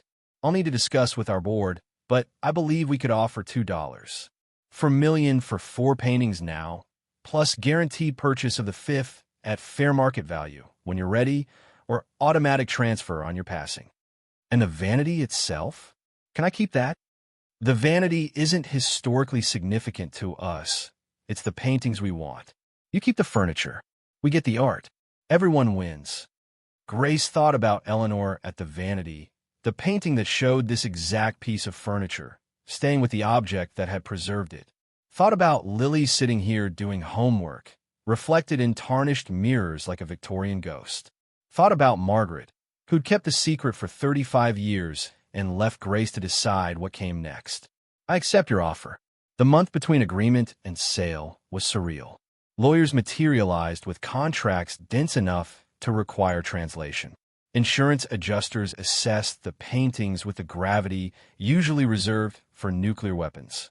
The Barnes Foundation arranged secure transport, climate-controlled storage, full documentation. And somehow, impossibly, Patricia and Uncle Robert didn't find out. Marcus and the Barnes maintained absolute discretion. The transactions happened through anonymous LLCs. The money transferred via wire to Grace's account in increments that made her bank's fraud department call 3 times to verify she hadn't been scammed. Grace watched numbers accumulate in checking that had never held more than $400. Watched her balance climb past $1,000, past $10,000, past $100,000. Watched it hit $2 for million and then just sat there. Available. Real. Hers. Lily found her crying at the kitchen table the day after final payment cleared. Mom, what's wrong? Aren't you happy? I'm so happy, I don't know what to do with it. Grace pulled her daughter into her lap, holding her tight. We don't have to worry anymore about rent or food or whether I can afford your school supplies. We're safe, baby. We're actually safe. They didn't tell anyone immediately. Grace kept working her hospital shifts for 2 more weeks, partly because quitting without explanation would raise questions, partly because she needed time to process that work was now choice instead of necessity. She paid Mr. Chen the $100 she owed, plus another $900 as thanks for believing in her. Opened a college fund for Lily that would cover any school she wanted. Paid off every dollar of debt accumulated since the divorce. Then she went apartment hunting. The realtor showed her places in good neighborhoods, buildings with working elevators and security systems and windows that didn't rattle in wind. Grace walked through 2-bedroom apartments that cost more monthly than she used to earn, realized she could afford them, felt disoriented by the absence of financial calculation. What's your budget? The realtor asked. Grace heard herself respond. I'd like to buy, not rent. 3 bedrooms, good school district, maybe a small yard. The realtor's expression suggested she'd reassessed Grace's financial situation. Buy. Of course. Let me show you some properties. They found a craftsman bungalow in a neighborhood with trees and sidewalks where kids played without fear. 3 bedrooms, hardwood floors, built-in bookshelves, a yard where a dog could run. The kitchen had marble counters. The bathroom had a tub deep enough to actually sit in. There was a whole room, that could be just for the vanity. Grace stood in the empty house, imagining furniture, imagining life here, imagining Lily growing up somewhere beautiful instead of just functional. The asking price was $380,000. She could pay cash. Could just buy a house like people bought groceries. I'll take it. The realtor tried to discuss negotiations, inspections, standard contingencies. Grace interrupted with words she'd never expected to speak. I'll pay asking price. Cash offer. Close in 2 weeks. They moved in mid-March. Grace hired movers who treated the vanity with appropriate reverence, transported it to the craftsman bungalow, positioned it in the room with the best natural light. Eleanor, at the vanity, hung above it in a climate-controlled frame, completing the circle. Lily had her own bedroom, painted yellow at her request, filled with new furniture and books, and the space to be a child without worry compressing her into adulthood too early. The yard got a dog, a rescue collie named Duchess, who took her role as Lily's guardian with aggressive seriousness. Grace quit the hospital, thanked her supervisors for years of night shifts, didn't explain the sudden departure, started taking art classes at the community college, learning about the world that had saved her, volunteered at women's shelters, helping other single mothers navigate systems designed to make poverty permanent. 6 months after the sale, the Barnes Foundation announced their acquisition. Major discovery: the Eleanor series by Robert Ashford, now complete. The press release detailed the painting's history, their authentication, their significance to American art. It mentioned they'd been discovered by a private collector who wishes to remain anonymous, and found in original furnishings commissioned by the artist. Patricia called within an hour. Grace let go to voicemail. Listened to her cousin's voice, tight with barely controlled rage. I know it was you. I know you found something in that vanity and sold it. We have lawyers looking into this. If you cheated the estate, if you hid assets, we'll sue for our share. Call me back. Grace deleted the message, called her art lawyer, the expensive one she could now afford, and briefed him on potential family claims. He listened, reviewed documentation, delivered his assessment with professional certainty. You inherited the vanity legally. The paintings were unknown contents discovered after transfer of ownership. Your cousins have no claim. If they pursue litigation, we'll bury them in paperwork until they give up. Uncle Robert tried next, showing up at her new house with the entitlement of someone who'd never been told no convincingly. He stood on her porch, taking in the bungalow, the nice neighborhood, the evidence of wealth that hadn't existed 6 months ago. Where did you get money for this? Grace stood in her doorway, Duchess growling low beside her. That's none of your business. It is if you found something in Margaret's estate that should have been shared among heirs. I inherited a vanity. What I did with it after that is my concern. His face cycled through disbelief to rage to calculation. You found something. In that table. Something valuable. If I did, it was mine to find. Margaret left the vanity to me, knowing exactly what she was doing. Take it up with her lawyer if you disagree. We could challenge the will. Margaret's mental state was perfectly sound and documented by medical professionals and her attorney. You'll lose that fight, waste money on lawyers, and still end up with nothing. Grace felt steel enter her voice, the steel of someone who'd survived worse than family disapproval. I'm done being treated like I don't deserve what I have. Leave. Don't come back. She closed the door on his protests, locked it, leaned against solid oak that she owned. Duchess pushed against her leg, offering solidarity. From upstairs, Lily's voice called down. Mom, is the mean uncle gone? Yeah, baby. He's gone. Patricia tried legal action. Lasted 6 weeks before her lawyers explained that pursuing baseless claims against someone who could afford better representation was expensive stupidity. She sent one final text. You were always selfish. Margaret would be ashamed. Grace blocked the number, felt the last tie to toxic family sever cleanly. A year after the sale, Dr. Grantham invited Grace to the Barnes Foundation for the Eleanor series exhibition opening. Private viewing before public launch. Chance to see the paintings in their new home. Grace almost declined. Seeing them would hurt, would remind her of what she'd given up for money. But Lily wanted to go. Wanted to see Eleanor's portraits displayed like they mattered. So they drove to Philadelphia, dressed nicely, entered the Barnes Foundation like they belonged there. The exhibition was perfect. 5 paintings arranged chronologically, each with lighting that made Eleanor glow. Detailed placards explained Robert Ashford's technique, his relationship with Eleanor, the tragic circumstances of their deaths.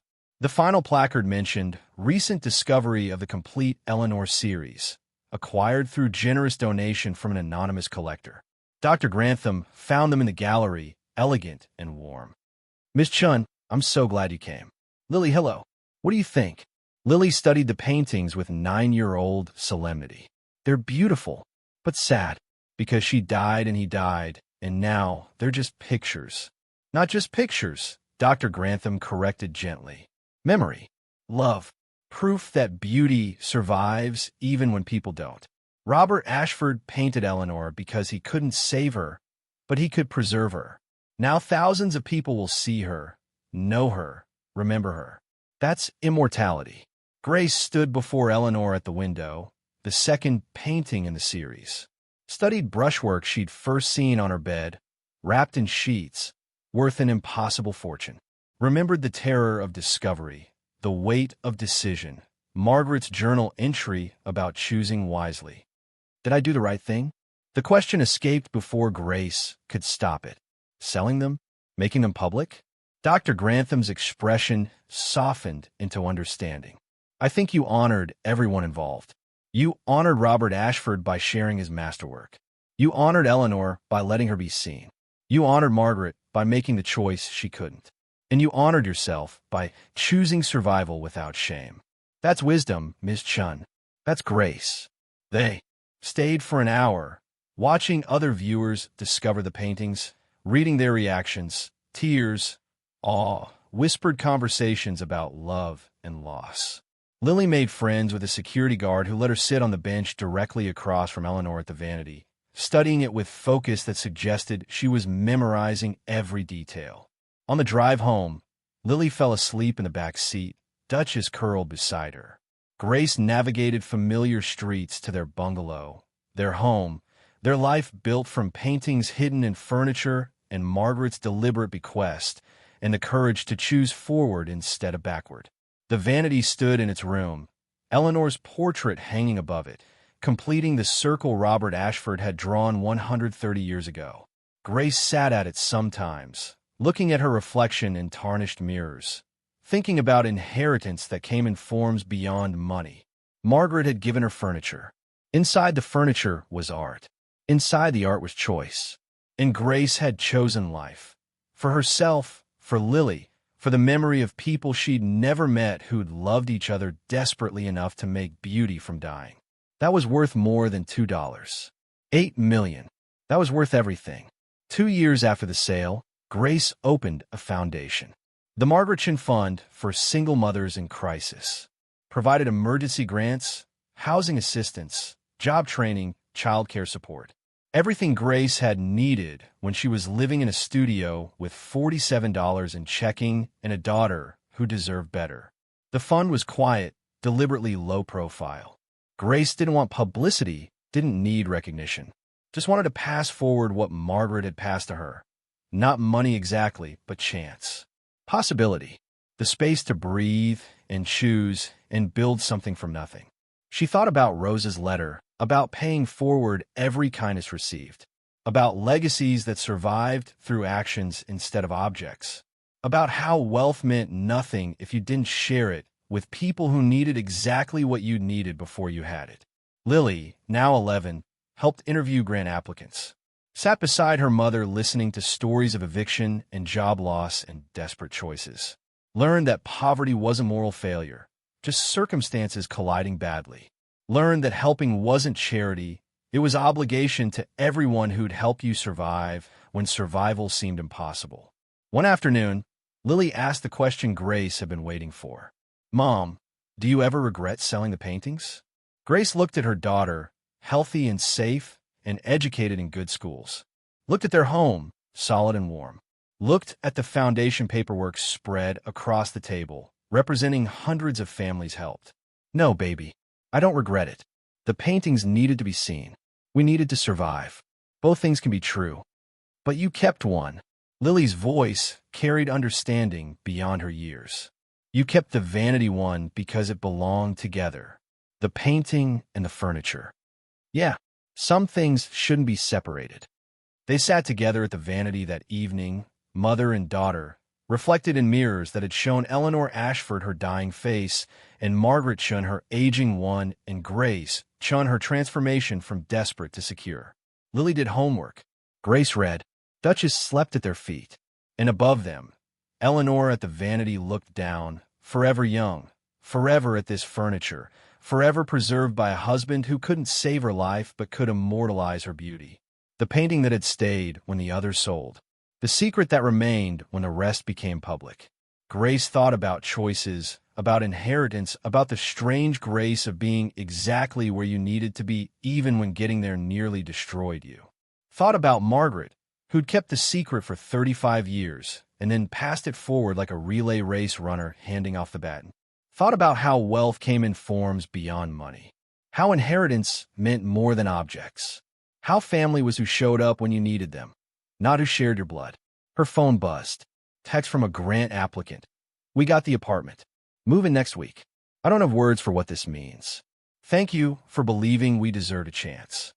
Grace replied simply, pay it forward when you can. That's how we honor the help we receive. Outside, November evening settled over their neighborhood. Inside, the Vanity stood solid and beautiful. And somewhere in Philadelphia, for paintings told the story of love and loss to thousands of people who needed to know that beauty survived even when people didn't. Grace had made the right choice, had honored the living and the dead, had kept enough secret to preserve mystery while sharing enough to matter. That was grace. That was inheritance. That was exactly what Margaret had intended when she left a struggling niece furniture worth millions and the wisdom to know what to do with it. 5 years after the sale, Grace stood in the Barnes Foundation's lecture hall, watching scholars present papers about the Eleanor series. The symposium had drawn art historians from 3 countries, all discussing brushwork patterns and emotional resonance and Robert Ashford's place in American portraiture. Grace sat in the back row, anonymous in her simple dress, listening to experts dissect paintings she'd once hidden in her closet wrapped in bedsheets.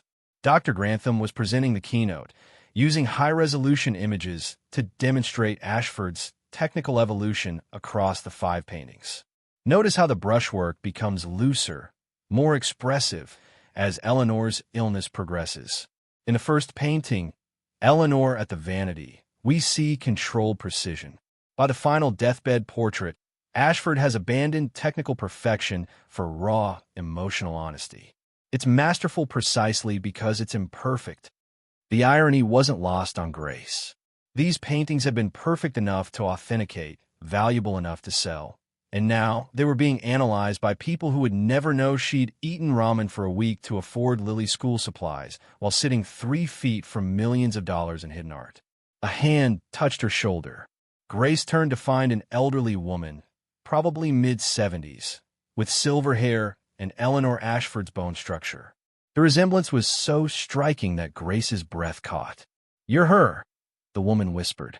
"The anonymous collector. I can tell by the way you're watching. Like you're saying goodbye to old friends." Grace's pulse kicked. "I don't know what you mean. I'm Catherine Whitmore, Eleanor's great-great-niece. I've been researching family history for decades." Catherine's eyes were kind, not accusing. "The Vanity was made by my ancestor Thomas Whitmore for his daughter Eleanor. It passed through our family until my great-aunt sold it in 1973 to pay medical bills. We always wondered what happened to it." Grace's legal instincts screamed danger, family member. Claiming connection to the paintings could mean ownership disputes, legal challenges, everything her lawyer had warned about. But Catherine's expression held only curiosity, not greed. I'm not here to cause problems, Catherine continued, reading Grace's tension accurately. I just wanted to say thank you for sharing them. Eleanor died young and sad, but Robert loved her enough to make her eternal. That deserves to be witnessed. They talked for an hour after the symposium ended, sitting in the Foundation's cafe while Catherine shared family stories.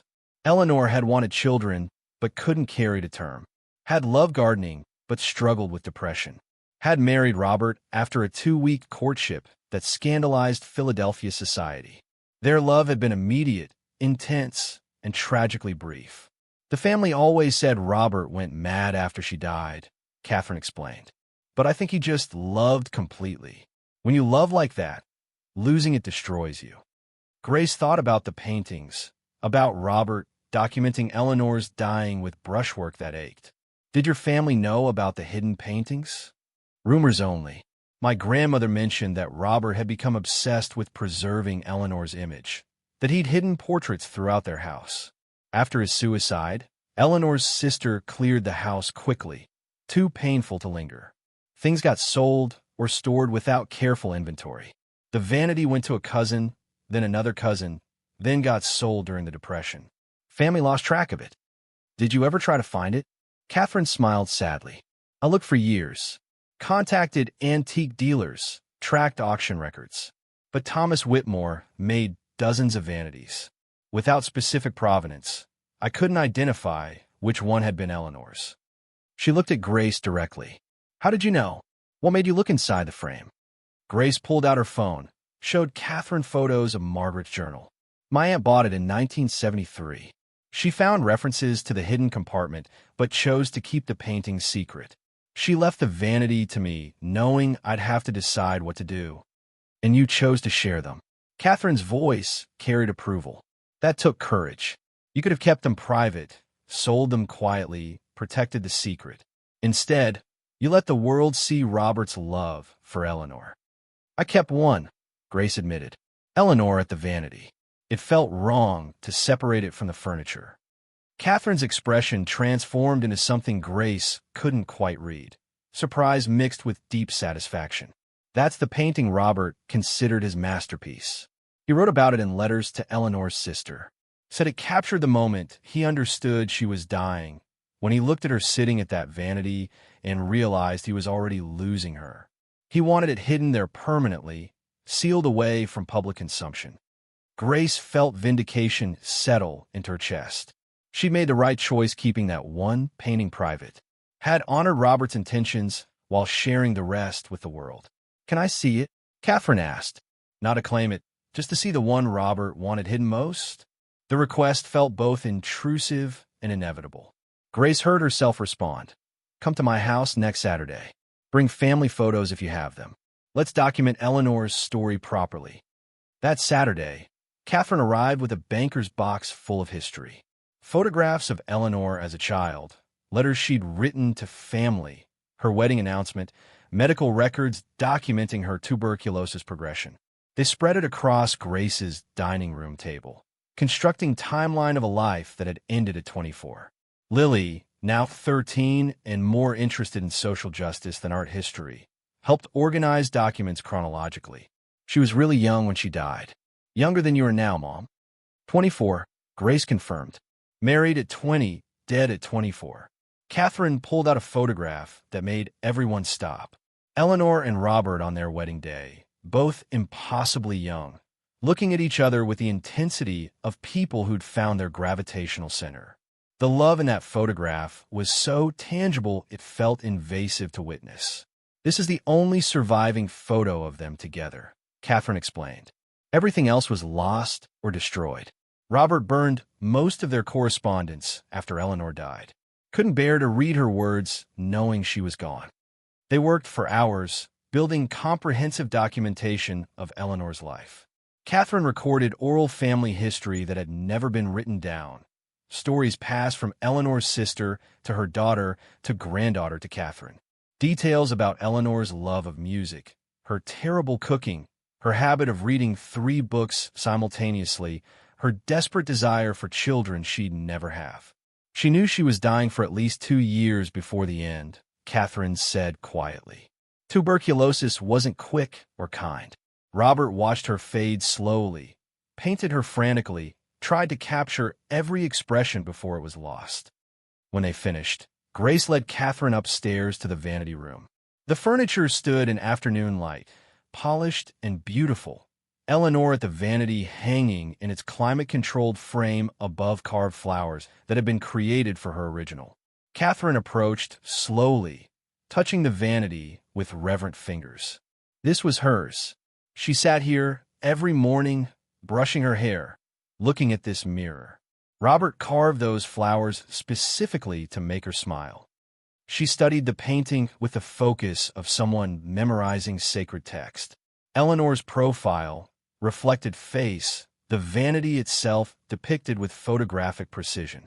Robert Ashford had painted this exact piece of furniture, this exact mirror, creating a loop of art and object that had survived 130 years. "It's perfect," Catherine whispered. "Keeping this one private, keeping it with the vanity, that's exactly what Robert would have wanted. The others can be public, can be studied and displayed.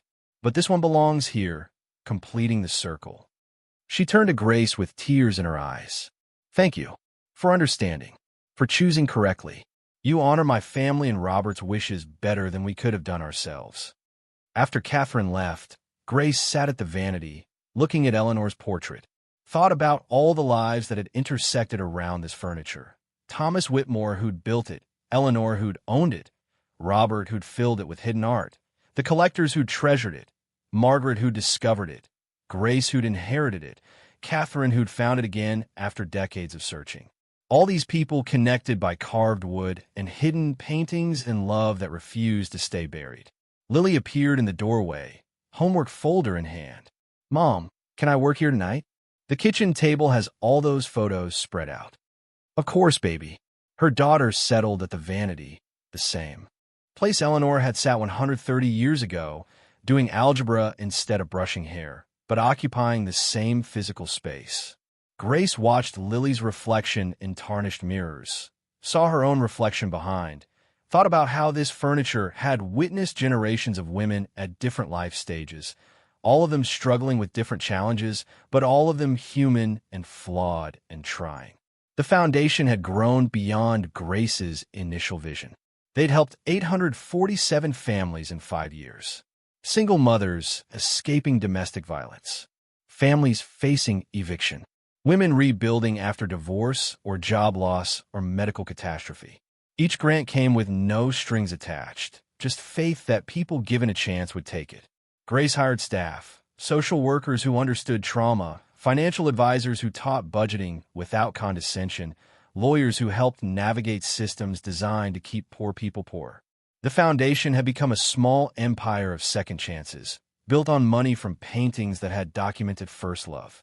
She thought about Robert and Eleanor often, wondered what they'd think of their private tragedy becoming public inspiration, wondered if Robert would approve of his best work being displayed in a museum, or if he'd feel violated by strangers analyzing brushwork meant only for his own grief. But then Grace remembered Dr. Grantham's words. Artists create to be seen, to communicate, to touch others through their work. Robert Ashford had been an artist before he'd been a widower. He'd painted to capture beauty, to preserve moments, to communicate what words couldn't. Keeping all 5 paintings hidden would have meant his best work died with him. Sharing 4, while protecting 1, felt like balance. Honoring his privacy while acknowledging his purpose. The Barnes Foundation exhibition had traveled to 3 other museums. Millions of people had seen the Eleanor series now. Art students studied the brushwork. Scholars wrote papers about Ashford's technique. People who'd never heard of Robert Ashford now knew his name, knew his story, knew he'd loved completely enough to make beauty from dying. That had to count for something. That had to be worth the invasion of privacy. Grace's phone buzzed with an email from Dr. Grantham. Update on the Ashford collection. We've received 7 significant donations in Eleanor's memory from people who saw the exhibition and were moved by the love story. The funds will support our education programs for underprivileged students. Robert and Eleanor continue to give, even now. Grace replied simply, "They'd be honored." That evening, the Foundation's board meeting addressed expansion. They had enough funding to open satellite offices in 2 other cities, to help more families, to spread the model of unconditional assistance that recognized poverty as circumstance rather than moral failure. One board member raised concerns about sustainability. What happens when the Ashford money runs out? We're building programs based on one-time windfall. Grace had anticipated this question. The Foundation's endowment is invested conservatively. We're using interest and growth, not principal. At current rates, we can sustain operations for at least 50 years. And I'm committed to continued personal contributions. But this level of personal investment, the board member hesitated. What about your own future? Your daughter's inheritance? Lily's college fund is secure. Our house is paid off.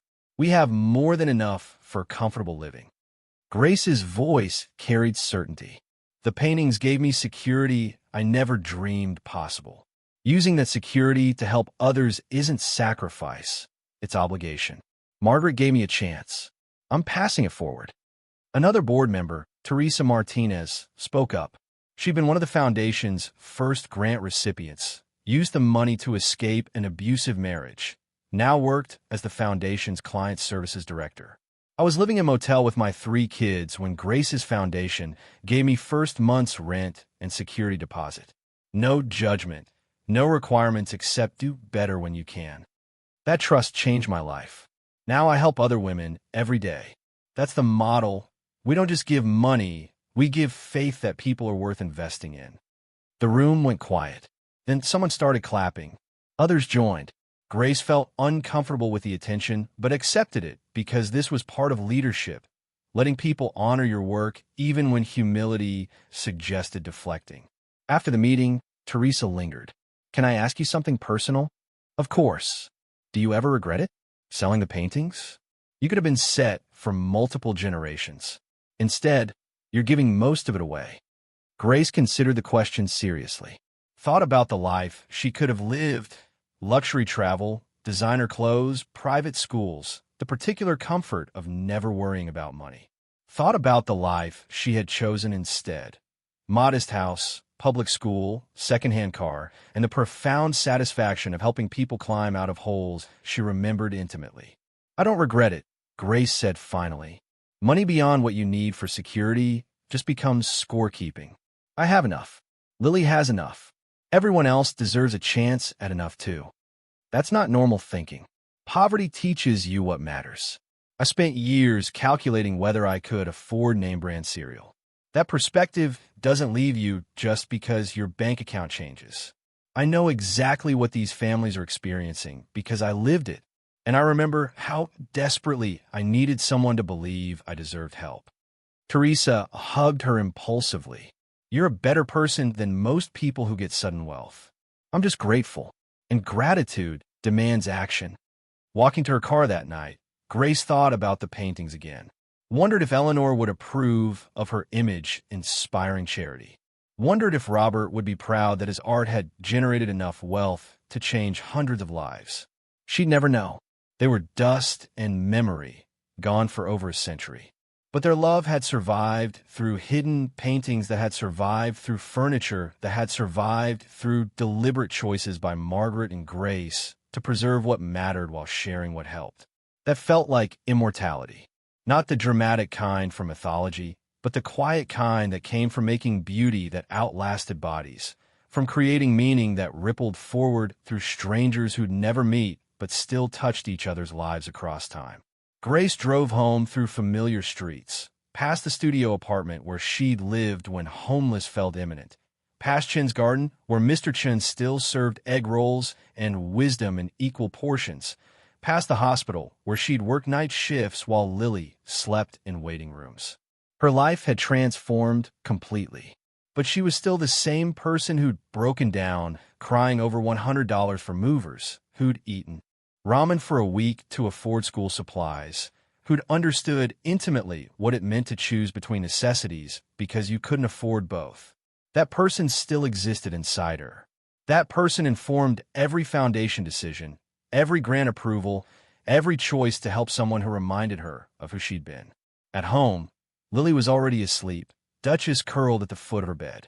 Grace checked on her daughter, 13 now, healthy and safe, and completely unaware of how close they'd come to permanent poverty. Lily would never know the terror of eviction notices, or the shame of food bank visits, or the particular exhaustion of working double shifts while pretending everything was fine. That was Grace's gift to her. The gift of security, so complete it felt invisible, so present it required no acknowledgement. The gift Margaret had ultimately given Grace by leaving her furniture that contained fortune that enabled transformation. Grace returned to the vanity room, sat the carved furniture in darkness broken only by streetlight through windows. Eleanor at the vanity hung above her, barely visible in shadow. Grace could feel the painting's presence even without seeing it clearly, the weight of Robert Ashford's love made tangible through oil and canvas. "I hope I did right by you," Grace whispered to the darkness, to Eleanor and Robert and Margaret, and everyone whose choices had led to this moment. "I hope choosing to help others instead of hoarding wealth is what you would have wanted." The paintings didn't answer, because paintings were objects and the dead stayed silent. But Grace felt certainty anyway, felt the particular peace that came from choosing correctly even when the choice was hard. She kept one painting, had sold 4, had used the money to build security for her family and hundreds of others, had honored the dead while protecting the living, had chosen forward instead of backward. That was grace. That was inheritance. That was exactly what happened when desperate people received chances they desperately needed and then passed those chances forward to others drowning in similar desperation. The vanity stood solid beneath her hands, carved flowers still beautiful after 130 years.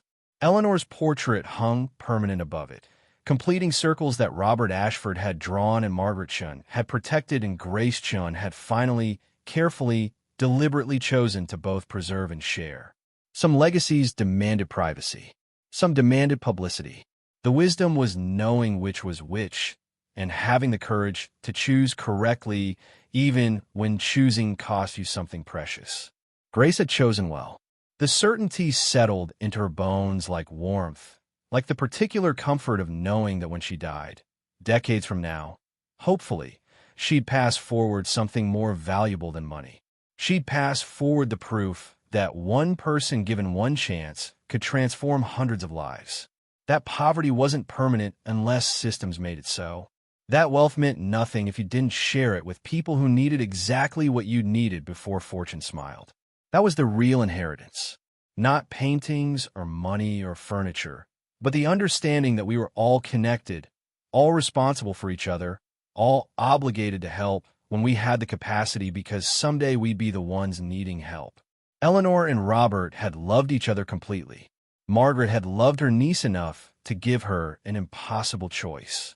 Grace loved her daughter enough to build a future that included everyone else's daughters too. And that love, practical, active, demanding, that love was worth more than any painting Robert Ashford could have created. That love was the masterpiece that would outlast them all. Thank you so much for watching until the end. If you love this story, check out the other videos on your screen now. I think you'll really enjoy them. And don't forget to subscribe if you haven't already. See you in the next story.